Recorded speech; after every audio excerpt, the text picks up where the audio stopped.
I'm very happy that the President of the Canadian Border Services Agency, Aaron O'Gorman, is with us.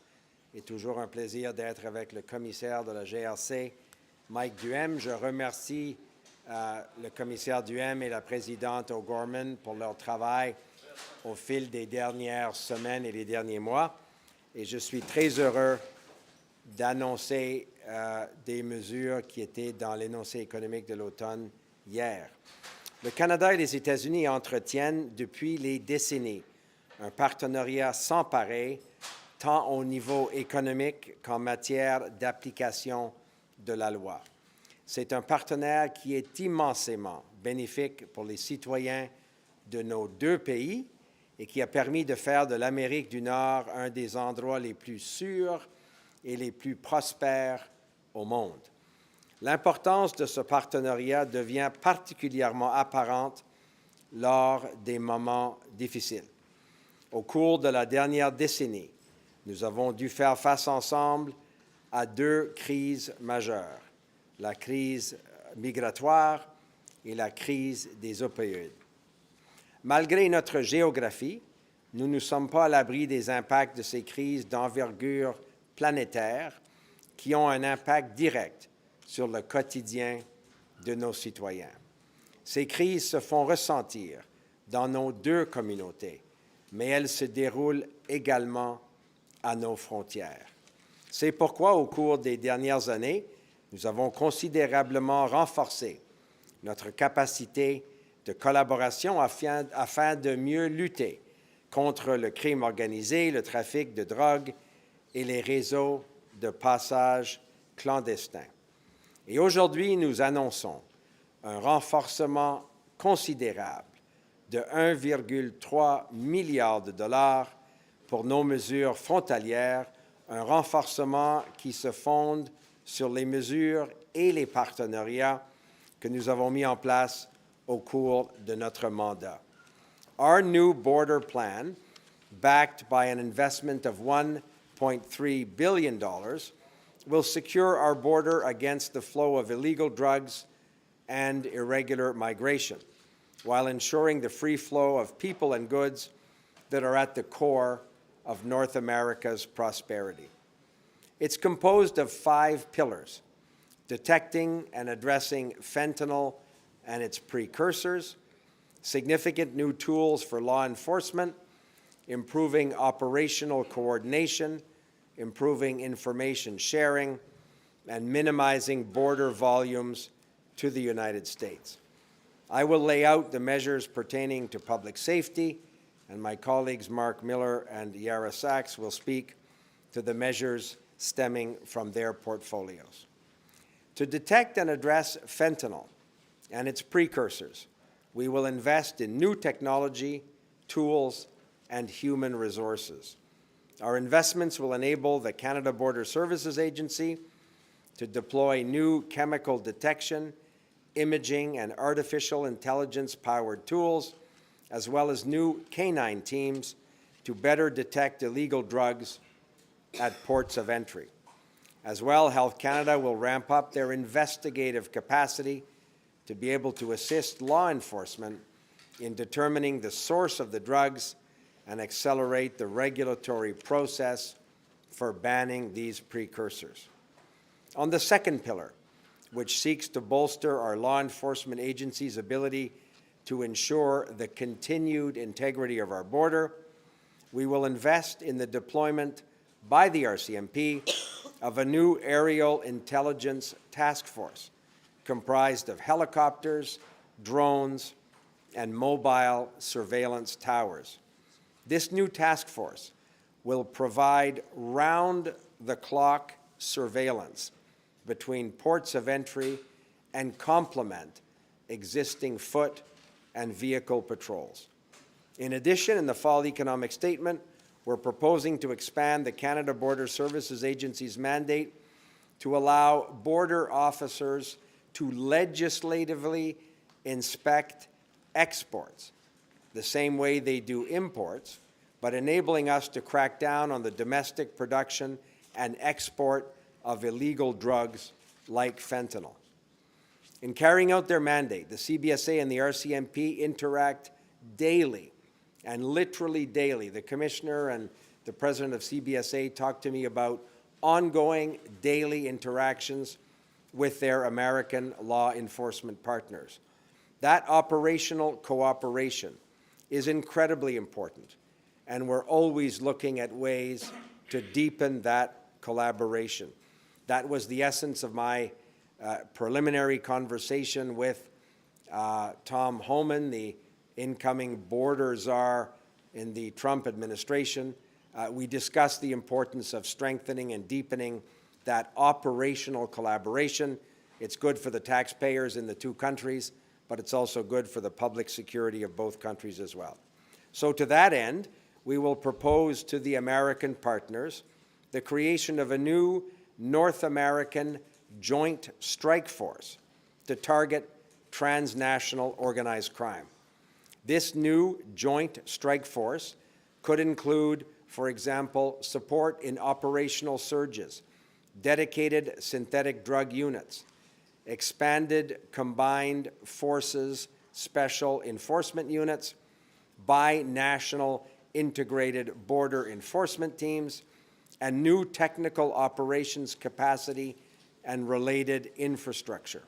So this will also rely on the long-standing and existing collaboration that the RCMP and CBSA have with municipal and provincial police forces, but it will now be expanded, obviously, to include our American partners.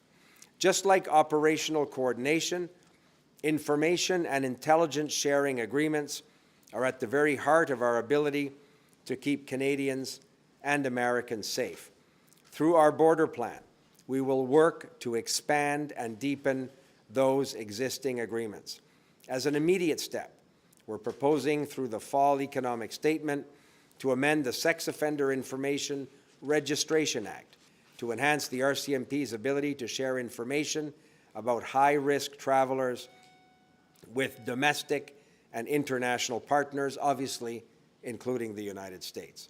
As well, we will enhance and expand information and intelligence sharing between federal, provincial, territorial, and Indigenous authorities. Throughout, there will be a sharp focus on fentanyl, human smuggling, and organized transnational crime at our borders. Ces investissements, ces propositions et ces mesures législatives augmenteront de manière décisive notre force de frappe à la frontière.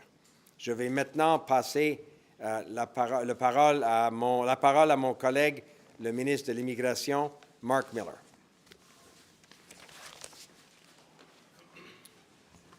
Thank you, Dominic. Good afternoon, everyone. Canada is and everyone knows this here, is a top destination for people seeking to build a better life or to visit. And Canadians expect us to uphold our humanitarian tradition, but also offer the security to those who desperately need it. At the same time, they expect our asylum system to be one that is efficient and well managed and shielded against fraud. They also expect migration from our side of the border, frankly both sides of the border, to be safe and orderly, and in order to strengthen the mutual security with our neighbors to the south. I'm announcing a number of measures today, but let's start off from where we are currently. We invested in Budget 2024 a little over $700 million in over 5 years, $159 million of which was financing for permanent stability, integrity measures for the asylum system. C'est des mesures qui ont été immensément importantes, justement pour stabiliser le système d'asile au Canada qui en avait besoin. After we extended the Safe Third Country Agreement to our entire border, including internal waterways, asylum claims made by people crossing illegally dropped from about 165 per day in March last year to about 12 per day since then. After we introduced the partial visa requirement for Mexicans and Mexican nationals in February to address the high volume of asylum claims, many of which were refused, abandoned, or withdrawn, we've seen a staggering drop of about 97% in claims made by Mexican citizens in Canada compared to 2023. And overall, asylum claims from Mexico have dropped by 92%. When we learned of increased exploitation of our visitor visas, which affect our shared border with the U.S., people finding a way to get into Canada, The reverse has happened in the U.S. to us as well, with the Roxham Road experience as recent history. We took action. And as a result, illegal crossings into the U.S. by Canadian visa holders have dropped by 84% since June. Important to this is the refusal rate as part of the integrity measures that we put into place, which is about 61% for countries that we've noticed the highest level of abuse. Nous avons également, vous le savez très bien, amélioré le programme des étudiants étrangers, les permis de travail post-diplôme et de conjoint, ainsi que le programme de travailleurs étrangers temporaires, ce qui nous aide à gérer le nombre de résidents temporaires au Canada, tout en renforçant justement l'équité et l'intégrité dans l'ensemble du système. This morning, we saw the latest stats from Statistics Canada, which shows the slowest growth in our population since the first quarter of 2023. Beaucoup de mesures que j'ai mises en place durant cette dernière année. L'impact de ces mesures se font attendre jusqu'au deuxième quart de 2025, mais déjà aujourd'hui, on voit que les mesures ont eu un effet significatif. Again, these measures have made a real measurable difference. Le système d'asile au Canada est une responsabilité qui est non seulement celle du Canada, mais partagée avec les provinces et les territoires. IRCC, Services frontaliers, la Commission de l'immigration, du statut de réfugié du Canada travaillent en étroite collaboration ensemble pour moderniser ce processus, combler les lacunes et mettre en œuvre des outils plus intelligents afin d'assurer à la fois l'équité et la cohérence. Aujourd'hui, j'annonce d'autres mesures que mon ministère prend pour assurer l'intégrité justement de nos frontières. As Minister LeBlanc mentioned, IRCC will be working with our counterparts in the U.S. to share information that we can improve security and further reduce the risks that individuals with a criminal past can enter Canada. That includes more thorough vetting of electronic travel authorizations, for example. Nous continuerons également de mettre en place des contrôles renforcés et des outils améliorés pour détecter les fraudes et de réduire notamment le nombre de visiteurs qui sont non authentiques au Canada. Beyond these efforts, we're proposing new measures to strengthen the integrity of the immigration system.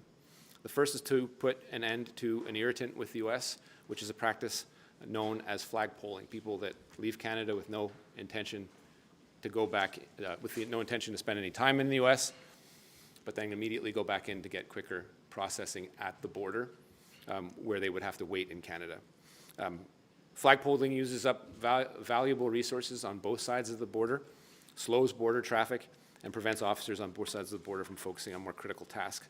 When this change comes into effect, temporary residents already in Canada will have to apply online to extend their stay, and flag polling will no longer be an option. We're proposing to give Canada more control over its immigration documents as well, so we respond to exceptional events in ways that protect Canada and our public resources. So we'll be introducing legislative amendments that will allow us to change, suspend, or cancel immigration documents, including visas, as well as to suspend or cancel applications in our inventory when it's deemed to be in the public interest, for example, in cases of mass fraud. In addition, we'll be introducing measures to streamline the asylum system to deal quickly with illegitimate claims. This will align us, in a sense, with measures that the U.S. already has within its own jurisdiction. Finally, of interest to this, and people that follow this issue, we're implementing further measures that will reinforce program integrity and reduce potential LMIA fraud, such as removing additional points that candidates receive under express entry for having a job offer. This measure is expected to remove the incentive for candidates to purchase an LMIA, resulting in increased fairness and integrity in the express entry system and taking some of the value of the fraud already being perpetrated in the LMIA system. La gestion des nouveaux arrivants est véritablement un effort commun. Elle nécessite une collaboration avec les partenaires étrangers, les États-Unis en l'occurrence, provinciaux, territoriaux, municipaux et communautaires. Nos relations avec les États-Unis sont critiques. Elles nécessitent également une collaboration pour préserver l'intégrité de notre frontière commune de part et d'autre. Et en travaillant avec ces mêmes partenaires, nous pouvons apporter des solutions durables, équitables et conformes à nos valeurs. Et pour maintenir la confiance des Canadiens dans ce processus même.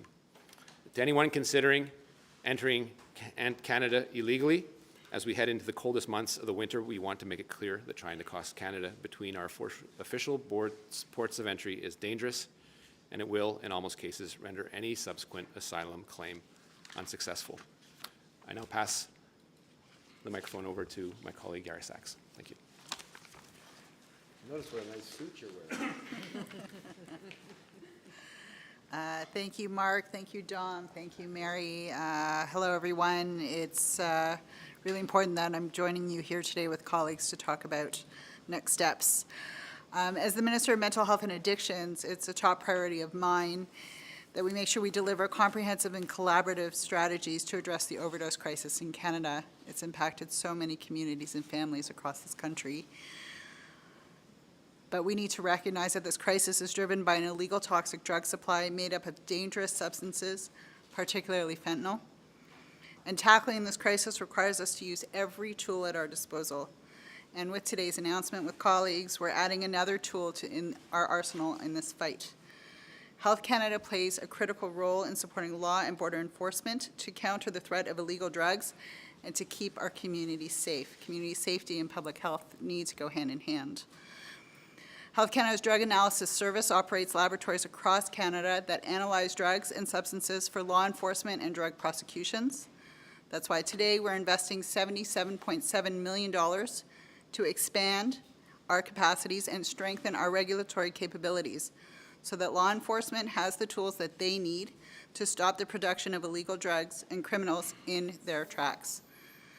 That means establishing a new lab to support 2,000 investigations a year at regional labs with new and expanded capacity. We're also speeding up the regulatory processes to ban precursors and precursor chemicals so that law enforcement can take action to prevent their illegal importation and use in a responsive and adaptive way. We need to be as nimble or more nimble than transnational crime groups. So what that looks like, it means that we're launching a new precursor chemical risk management unit to support this work and identify new substances of concern and enable law enforcement to act faster. These are but a few of the important strong steps that we are taking in a comprehensive plan to address the threat of synthetic drugs. We can and must protect communities and also get people to the health care that they need. Thank you. Monsieur Leblanc, sur l'équipement que vous avez annoncé, est-ce que vous avez une ligne du temps ou un échéancier? Parce que dans la mise à jour économique, quand même, les grosses sommes sont à partir de 2027-28, me semble, là, vite fait de même. Et puis, des hélicoptères, ça ne s'achète pas sur une tablette. J'imagine qu'il y a beaucoup d'équipements qui doivent être, je suis fatiguée, procured, qui doit passer par un approvisionnement. Donc, avez-vous un timeline de ce que vous comptez acheter, puis peut-être des quantités aussi? Bien, c'est une très bonne question. La réponse à haut niveau, c'est le plus vite possible. Vous avez raison. Dans mes conversations avec nos vis-à-vis américains, nous avons décrit les plans qu'on vous a dévoilés aujourd'hui. Nous reconnaissons l'importance d'avoir visiblement ces équipements en place. Le commissaire de la GRC et la présidente de l'Agence des services frontaliers m'ont décrit la façon qu'ils peuvent, sur une base expédiée, avoir plus d'équipements. Vous avez raison, on va acheter de nouveaux hélicoptères, des drones, mais peut-être je peux demander au commissaire Duhem, en termes de l'échéancier pour ces équipements-là, d'ajouter quelque chose? Et les quantités? Bien, je vais m'attaquer dans un premier temps à l'échéancier. L'échéancier va demeurer flexible dans le sens que hier, on a rencontré plusieurs départements du gouvernement et puis plusieurs départements ont l'équipement qui pourrait satisfaire nos besoins. Donc, l'idée, vous avez entendu, M. le ministre, c'est que nous voulons l'équipement qui soit accessible immédiatement. Donc, on est en train d'explorer ce volet-là. Pour la question des hélicoptères, il y a plusieurs façons. Évidemment, on ne peut pas juste acheter un hélicoptère demain matin, mais il y a des processus où on peut louer les hélicoptères assez rapidement. Donc, le but pour nous, c'est d'avoir tout l'équipement le plus rapidement possible sur le terrain. Le plus rapidement. On fait la question, si je peux l'avoir demain, je l'aurai demain.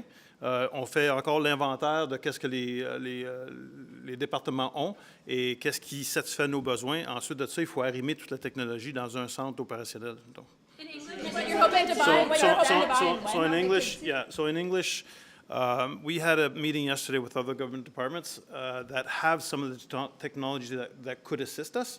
So we're doing that inventory. As for helicopters, I can't just buy a helicopter tomorrow, but there are processes where you can rent a helicopter, and we're exploring every facet that we can. The objective, and you heard the minister earlier, the objective for us is to get the technology out there as soon as we can. How many? Have you communicated this plan to President-elect Trump's team since you've come up with it? And have they given any assurances that it'll be enough to stop with the tariffs? So, yes, I had an opportunity with the Foreign Affairs Minister who wanted to be with us today, but Melanie has sort of lost her voice. She has the cold that I think I'm starting today. But Melanie and I had a preliminary conversation with the incoming border czar, Tom Homan. It was, we think, encouraging. I went through with Mr. Homan the information that we're sharing with you today, talked about particularly issues like the Joint Strike Force and how our national federal police, the RCMP, will work with American enforcement agencies with which he's very familiar. I'm encouraged by that conversation and by conversations I've had with the incoming Secretary of Commerce, Howard Lutnick. We agreed both in the case of Mr. Homan and Mr. Lutnick to hopefully get together in person in the next couple of weeks to continue the conversation. So I'm optimistic. We have a lot of work ahead of us. It's important that I think people understand that, and I said this to our American counterparts, the fight against fentanyl is very much a fight that Canadians want to have because of its impact in Canada. So we have a partnership with the Americans on these issues that's been around for decades, deepening, strengthening, being more visible in the posture at the border is something that we're happy to do with our American partners. But it's very important for Canadians that we do this work. And I'm confident that as we continue to work with our American partners, they'll see that our resolve is absolute, that we share completely their concerns around the integrity of the border, as Mark spoke about the integrity of the visa process and the fight against organized crime and synthetic drugs. So there's no daylight in terms of the objectives we share with the incoming administration, but I'm confident that the work we have to do over the coming weeks will be in the best interest of Canadians. Combien d'agents vous ajoutez à la frontière et pourquoi vous étalez le financement, l'investissement sur 5 ans? Si on comprend bien, l'argent ne va pas venir tout de suite avec des sommes astronomiques. C'est une très bonne question. On a discuté et chez la GRC et chez les agents de services frontaliers. On parle d'ajouter des centaines de nouveaux agents. Vous avez raison, il s'agit de recruter. Les agences de services frontaliers recrutent à peu près 500 nouveaux agents par année. Madame O'Gorman m'a décrit le plan pour augmenter ce recrutement-là. Le commissaire de la GRC m'a confirmé, évidemment, ils vont ajouter des effectifs, du personnel dans leur lutte contre le crime transnational. Ça dépend. Le commissaire ou Mme O'Gorman peut vous donner des précisions. Dans les deux cas, on parle d'au-delà de 100 agents, sinon 150 assez vite. Il s'agit de recruter et former ces agents-là. Le commissaire et Mme O'Gorman m'ont parlé de redéployer des agents au besoin. On a évidemment des plans de contingence à tous les postes frontaliers. J'ai pleine confiance dans le travail qu'ils ont fait. Et vous avez raison, le recrutement et ensuite les carrières de ces nouveaux agents, ça va s'allonner sur plusieurs années. Mais j'ai beaucoup de confiance dans les assurances que j'ai eues et du commissaire et de la présidente que nous serons en mesure très vite d'augmenter ce personnel aux frontières. You were at Mar-a-Lago recently. Doug Ford said that he doesn't think that anything we do on the border will make a difference, that these tariffs are coming anyway, the 25% tariff from U.S. President-elect Donald Trump. Do you think that this action today is enough to stop those tariffs coming? It's an important step to show Canadians and our American partners that we share their concern around border security and border integrity. We have taken note of President Trump's comments and, as I said, in a number of conversations with officials who will be playing senior roles in his administration on these issues. I'm encouraged by those conversations, but we have a lot of work to do. I had an encouraging exchange with Premier Ford this morning. We're very much going to rely on Premier Ford, his colleague premiers, that he's chairing the Council of the Federation at this moment, we think is important for Canada. He and other premiers have a very important role in talking to Americans about the impact of these tariffs on affordability issues in the United States. We understand their impact in Canada. And in terms of law enforcement, there are integrated border enforcement teams that exist now, whether it's with the Sûreté de Québec, the Ontario Provincial Police, large municipal police forces. The RCMP and CBSA are doing a lot of this work jointly with provincial agencies, so they will again have a line of sight on the increase in the posture that we're announcing today. But we'll continue to do that work with President Trump and his incoming administration. As the new finance minister, are you committed to the $250 checks that your government plans to give out? We've said that we think it's important for the government to provide affordability measures that speak to the cost of living pressures that Canadians are feeling. We're happy that Parliament adopted a GST break for certain items around Christmas and into the new year. We're happy that that measure is in place now. We were disappointed that the opposition parties didn't want to work with us on further relief for Canadians, but I'm confident that in the coming weeks, Parliament is not coming back. I think it adjourned a few moments ago. You'll all be very disappointed. I know you're excited about the return on the 27th of January, as you can imagine we are.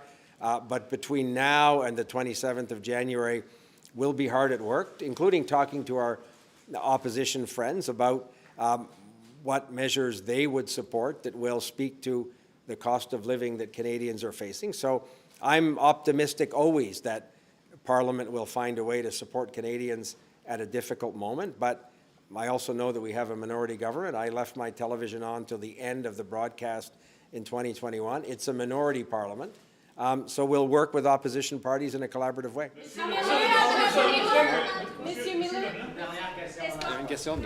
Oui, j'étais intéressée de savoir on sait que le Canada et les États-Unis n'ont pas la même définition de la fraude concernant les immigrants, notamment les réfugiés. J'aimerais savoir comment vous travaillez avec eux sur ça. Je pense que le principe de base, c'est de rester fier à nos principes. Quand on parle de fraude, et même la rhétorique qu'on a vue, surtout durant la dernière élection, ce n'est pas le Canada, je pense, qu'on veut vivre. Mais c'est clair qu'il y avait des enjeux dans notre système d'asile qu'il faut régler. Les mesures que j'ai annoncées aujourd'hui, je pense, procèdent d'une façon respectueuse pour s'assurer qu'on maintient l'intégrité du système, c'est-à-dire que les gens qui viennent ici sous le prétexte d'un visa de touriste, par exemple, soient vraiment des touristes et qui retournent chez eux et qui ne profitent pas de l'opportunité pour se diriger vers les États-Unis. Alors, on a vu, par exemple, dans la dernière année, un flux, que ce soit de ressortissants mexicains, on a comblé la brèche, et maintenant de gens qui viennent notamment de l'Inde et du Bangladesh. C'est quelque chose qu'on a su adresser, une réduction de 84% depuis même cet été. Mais c'est sûr qu'on va pas toujours être sur la même longueur d'onde avec les États-Unis. Vous avez tous vécu la dernière élection, vous savez comment on parle d'immigrants et de réfugiés. Ce n'est pas la même rhétorique ici au Canada, mais on a des enjeux à régler. Et dans la mesure où ça s'est satisfait des demandes d'abord du Canada et ensuite des États-Unis légitimes, je pense que c'est raisonnable de le faire. Sur les tiers pays sûrs, j'ai peut-être raté... Des fois, vous parlez un peu vite. C'est peut-être ma faute. Mais vous n'avez pas parlé du loophole, l'entente des tiers pays sûrs. Si on rentre et qu'on réussit à rentrer, on peut faire une demande dans les 14 jours. Est-ce que ça fait partie de ce que vous annoncez aujourd'hui ou finalement non? Évidemment, toute discussion sur l'entente des tiers parties demande, exige la présence puis la négociation avec les États-Unis. Ils ont peut-être une idée fixe aussi sur comment on devrait procéder sur l'entente sur les tiers parties, sur les tiers pays sûrs. Des loopholes, on peut débattre de ce que c'est. Il y a certaines exceptions, certes, dans l'entente sur les tiers pays sûrs qui font en sorte que c'est une entente qui est légitime devant les cours. Mais s'il y a des gens qui abusent de ces brèches, il faut trouver une autre façon de les colmater. Évoqué Oui, je sais, en amont, puis là, vous n'en avez pas parlé. Donc, je veux juste être bien, sûr que ça veut donc dire il y a des partis politiques que... qui nous ont demandé de combler la brèche ou de l'exception des 14 jours. Pour l'instant, ce serait une discussion qui serait d'abord faite avec les États-Unis. C'est une entente à deux sens, c'est-à-dire que les États-Unis doivent appliquer la même règle. Donc, parfois, un côté en profite, l'autre en profite moins. Mais c'est sûr que quand il y a des abus, il y a d'autres façons de les adresser. Est-ce que ce serait de retourner les gens qui profitent de cette brèche plus vite dans leur pays au lieu de les retourner aux États-Unis? C'est une idée, mais toute proposition va devoir puis exigera une législation devant le Parlement même, qui est en situation, comme vous le savez, de sclérose. Mais en même temps, j'ai des indications du Bloc québécois et qui seraient ouverts à regarder ce qu'on proposerait. Et je ne pense pas que qui que ce soit devrait prendre Pierre Poilievre sur sa parole, mais il nous assurait qu'il allait s'assurer un passage rapide du réforme du système d'asile devant le Parlement quand on revenait ou immédiatement. Donc, ouais, ben, il a dit ça à un moment donné. Comme vous le savez, je l'écoute pas trop attentivement, mais quand il dit des choses, et je m'attends à ce qu'il tienne sa parole,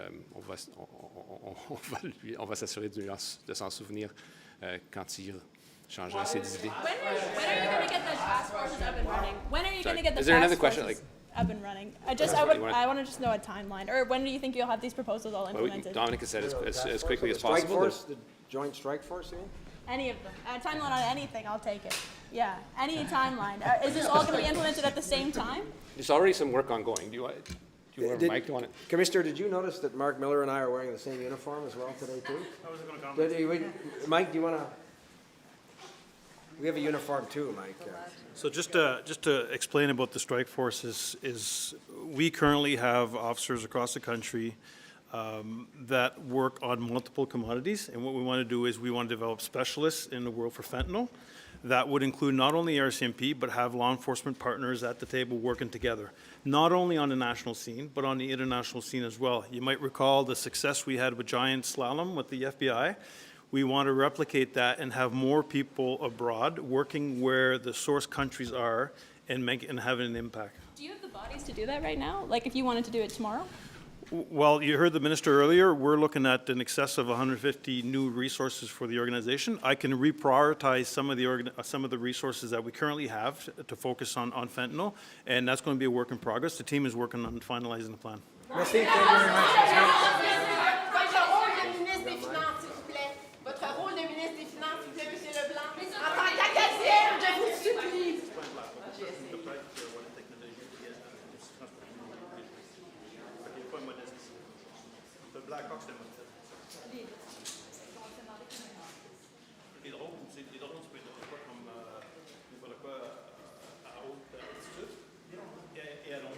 Monsieur Duham, are you too far to answer a few more questions? Cut her off, so I just want